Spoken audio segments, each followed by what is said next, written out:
क्या मजबूरी है कि आप माँ की सेवा नहीं कर पा रहे हैं? आप माँ की उंगली पकड़ के चलना सीखे थे, याद नहीं आते आपको वो दिन? आप अपनी माँ के बिना, जब आप छोटे थे तो आपकी माँ आपके बिना 1 घंटा नहीं रह पाती थी। आप कैसे रह लेंगे अपनी माँ के बिना? कैसे रहेंगे अपनी माँ के बिना? इस उम्र में जब माँ बिल्कुल अंतिम पड़ाव में चल रही हैं, कितनी जिंदगी बची इनकी बताओ? अभी क्या ये 100 साल जिएंगी? इस उम्र में बेटा बहू का प्यार चाहिए होता है, नाती पोतों का प्यार चाहिए होता है। सम्मान की 2 रोटी देते जाते तो वहीं से कथा सुन के अपना मैया हम तो रखेंगे, हमें आपत्ति नहीं है, पर आप अपने हृदय से पूछिए कि कल यही घटना आपके साथ होगी तब आप क्या करेंगे? कल आपका बेटा आपको वृद्धाश्रम भेजेगा, फिर आप क्या करेंगे? और ये होगा क्योंकि ईश्वर के घर देर है। जैसा करते हैं वैसा भोगना पड़ता है। क्या कहना है आपको? एक पिछले वाले बेटे ने कहा है, अगर मेरे को ना तो मुझे फोन करने की जरूरत है और ना मेरे घर पे आने की जरूरत है, मेरे घर में झगड़ा होता है तुम्हारे आने से। बेटे ने कहा? हाँ जी, पिछले इसके छोटे बच्चे बड़े भाई ने। और कोई मुझे रखने को तैयार नहीं है। यह मुझे काम नहीं करता, कार्य नहीं करता, ये सब कुछ नहीं है। इसकी बीवी है जावे अब आई जाएगी, तबीयत खराब हो रही इसकी। तो उसने पिछले वाले लड़के ने 50,000 रुपये इसकी बीवी के ऊपर लगाए अस्पताल में, जगाधरी में। तो उसने कह रहा मैंने 1 लाख बोला तेरे पैर पे लगा, तेरे पैर का प्रेशर हुआ था और 50,000 के ऊपर लगा। ATM ले लिया मेरे से। ATM कहते जब तक मेरे पैसे नहीं उतरने के मैं ATM अपने पास रखूँ, मगर रख ले, मुझे किसी का कर्जा नहीं चाहिए। जब तक तुम्हारा कर्जा नहीं उतरने का मैं तो मांगने की भी नहीं। चलिए, आपका क्या निर्णय है? आप छोड़ के जाना चाहते हैं या सेवा करने का विचार है आपका? जैसा आप कहें वैसा हम करेंगे। क्या मन है आपका? छोड़ के जाने विचार है। छोड़ के जाएंगे?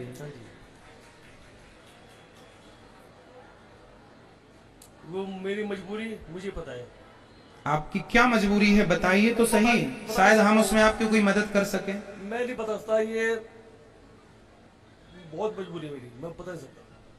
तो माँ आपको कोई गालियां देती हैं, डांटती है क्या माँ आपको? आपकी पत्नी से लड़ाई होती है माँ की? माँ की झगड़ा होता है। माँ का और पत्नी का आपकी झगड़ा होता है, सास बहू का झगड़ा होता आज है। वो उसको दिमाग में ही नहीं आता है, ये सास है मेरी, वो मुझ से ऐसी झगड़ती है, लड़की से ऐसी बोलती है। तो आपकी पत्नी आपसे भी झगड़ा करती है? हाँ जी, लड़की से भी बोलती है। तो आपकी माँ से भी करती है? बराबर, उसको ये नहीं पता। तो फिर उसे भी वृद्धाश्रम भेजो ना, उसे अपने संग रखेंगे माँ को वृद्धाश्रम, उनको भी छोड़ देना, हम उनकी भी कर लेंगे सेवा। बस मैं तो दोनों को ले गया हूँ। पत्नी जब आपसे भी लड़ती है और आप समर्थ हैं, समझाओ अपनी पत्नी को। कौन पत्नी नहीं लड़ती सास से? हर घर में सास बहू का झगड़ा होता है। इसका मतलब ये थोड़ी कि बेटा माँ का हाथ पकड़े और ले जाके वृद्धाश्रम में रख दे के लो हमारी पत्नी से तुमने झगड़ा की इसलिए हमने उठा के तुम्हें भेज दिया। अरे सबके घर में झगड़ा होता है, जहां 4 बर्तन होते हैं खटापटी चलती रहती है। आपको मारती भी है तो आपको अपनी पत्नी को समझाना चाहिए, समझा करके, और गृहस्थी तालमेल बना के एक पुरुष की यही जिम्मेदारी होती है। ऐसी स्थितियों में पुरुषों को यही निर्णय लेना चाहिए कि माँ की भी सेवा करते रहे और पत्नी भी ना छूटे, ना माँ छूटे ना पत्नी छूटे। यही सच्ची गृहस्थी है, जहां माँ और पत्नी का बैलेंस जो पुरुष बना ले वही श्रेष्ठ गृहस्थी है। और जहां बैलेंस ना बना पाया तो यहाँ स्थितियां उत्पन्न होती हैं। इसलिए ठीक है, आपकी भी मजबूरी है तो आप यहाँ हम रखेंगे, पर पहले घर में ठंडे दिमाग से विचार करना। 2 पैसे कमाओ। कमाते हैं, क्या करते हैं आप? मैं कुछ काम नहीं कर रहा हूँ 1.5 साल से। तो कुछ काम करिए। पत्नी मेरे बगैर 10 मिनट भी नहीं रह सकती, ना जा सकती है कहीं, ना हिल सकती है। आपका बेटा है? लड़की है सिर्फ मेरी। सिर्फ लड़की है? हाँ जी, वो लड़की भी इस लायक नहीं है जो उसको संभाल ले। अगर मैं 15 मिनट कहीं बाहर निकल जाऊं तो रो रो के। तो जैसे आप अपनी पत्नी को संभालते हैं ऐसे अपनी माँ को भी सेवा कर लेना। जब हम कर रहे हैं सैकड़ों माओं की, तो आप 2 की नहीं कर सकते।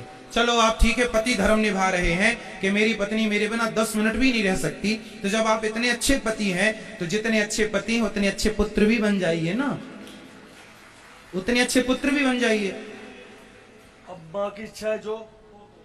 महाराज जी मेरे पे काम नहीं होता, मुझे 4 बजे उठ के खाना बनाना पड़े, बर्तन मांजने पड़े, झाड़ू लगानी पड़े।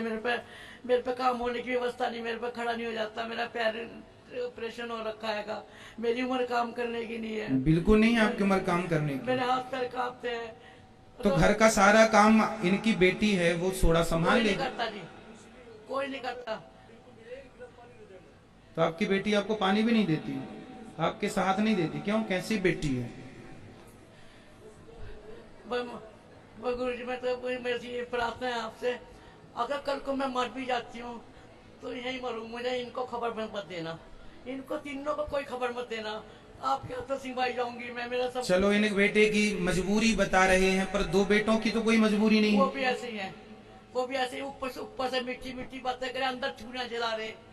जो बेटा कह रहा मेरे घर नहीं आना, मेरे फोन नहीं उठाता, नो कहता है कि मेरे घर पे आने की जरूरत नहीं, मेरे घर में लड़ाई होती है, तुम बताओ। पोती ने मुझे घर से निकाल दिया, तू उसी से चली जा। बेटा कह तू क्यों गई? मैं गई, ये कहने लगे तो मेरा एटीएम था इसके पास है, मैंने कहा सिर्फ 2 महीने एटीएम दूंगी तुझको मैं, ताकि मैं अपने मरने जीने का, मैंने भी अपनी जिंदगी काटनी है, जिंदगी है, मुझे भी कुछ करना, मेरा साथ वही से जागा। आपने अपने बेटे को समझाया नहीं कि बेटा तो अगर एटीएम ले लेगी तो मैं जहर खा के मर जाऊंगा, अपनी पत्नी को भी जहर दे दूंगा, अपनी लोंडा को भी जहर दे दूंगा। मैं कहा जो मर्जी कर ले, तू जहर दे ले या कुछ कर ले, मैं 2 मिनट ज्यादा तुम्हें एटीएम नहीं दे सकती। मैं अपना मरना जीना संभालू, मेरे करोड़ों में पैर लटक रहे हैं, मैं पता नहीं किस वक्त मेरी आंख बंद हो जाए, तभी तो करेंगे ये अपना। चलिए ठीक है, अब आप, जब आपके बेटे की और आपकी इच्छा है, कोई नहीं है आपकी सेवा करने वाला, तब फिर आप गौरी गोपाल आश्रम में ही रहिए, और ये दास अनिरुद्ध आपका बेटा बनकर, चौथा बेटा बनकर आपकी सेवा करेगा। पर यह अच्छा संकेत नहीं है कि आज की औलादें खुद अपनी मां को लेकर वृद्धाश्रम आ जाएं। यह देश के लिए बहुत गंभीर विचार है, चिंतन करने जैसी, कि कल को ऐसे और भी 10-50 बेटे और हो जाएं तो फिर कितनी अव्यवस्था हो जाएगी समाज में। ऐसे बेटे नहीं है, 3 बेटे हैं पर एक भी बताओ सेवा करने को तैयार नहीं है। भगवान आपको सद्बुद्धि दें, और सद्बुद्धि के साथ साथ भगवान आपको सेवा करने की शक्ति दें। ये घोर कलयुग चालू हो गया है, जहां देखिए बेटा अपनी सारी जिम्मेदारियों से पल्ला झाड़ ले रहा है, कोई जिम्मेदारी नहीं समझने को तैयार है। इसलिए आप लोगों से ये दास अनिरुद्ध कहा करता है कि आप लोग जो सहयोग करते हैं उसी से न माताओं की सेवा होती है। इसलिए अब इन माँ के बेटे ने जब साथ नहीं दिया तो आप इनके बेटे बनकर साथ जरूर दीजिएगा, आप इनकी बेटी बनकर साथ दीजिएगा, आप इनके अपने बनकर साथ दीजिएगा, क्योंकि ये दास अनिरुद्ध भी आप सबके सहयोग से ही इन वृद्ध माओं की सेवा करता है। और आपसे यही प्रार्थना करता हूं कि आपको कुछ देने के लायक बनाया है विधाता ने, तो इन माओं के लिए अब ये आश्रम पूरा भरा है, यहाँ पे माताओं के रहने की अभी बिल्कुल जगह नहीं है, क्योंकि आश्रम पूरा माताओं से भरा पड़ा है। 260 माताएं हैं, ये 261वीं माता है। अब हमने किराए से ले रखा है एक आश्रम और, जहां पर ऐसी वृद्ध माओं की वहां पर सेवाएं होती हैं। अब जगह नहीं है, पर देखो अब बेटे तो ऐसे हैं छोड़ के चले गए, ना वो सुनने को तैयार है, ना वो समझने को तैयार है, ना वो समझाने पर। अब और कैसे समझाएं बताओ, कैसे समझाएं? यही तो कह सकते हैं कि भाई सेवा करो, माँ की सेवा ही धर्म है, माँ की सेवा से बड़ा कोई धर्म, ये माँ नहीं है, ये माँ के रूप में भगवान है, ये भगवान की सेवा। बेटे के पास 2 ऑप्शन थे, या माँ की सेवा करे या पत्नी की, उसने पत्नी की सेवा चुनी, माँ की सेवा नहीं चुनी। चाहता तो माँ की भी कर लेता, अरे एक आदमी माँ और पत्नी, चलो पत्नी तुम्हारी अपाहिज है तो उसकी भी सेवा करना पति का धर्म है, चलो तुम 2 लोगों के क्या बर्तन नहीं धुल सकते?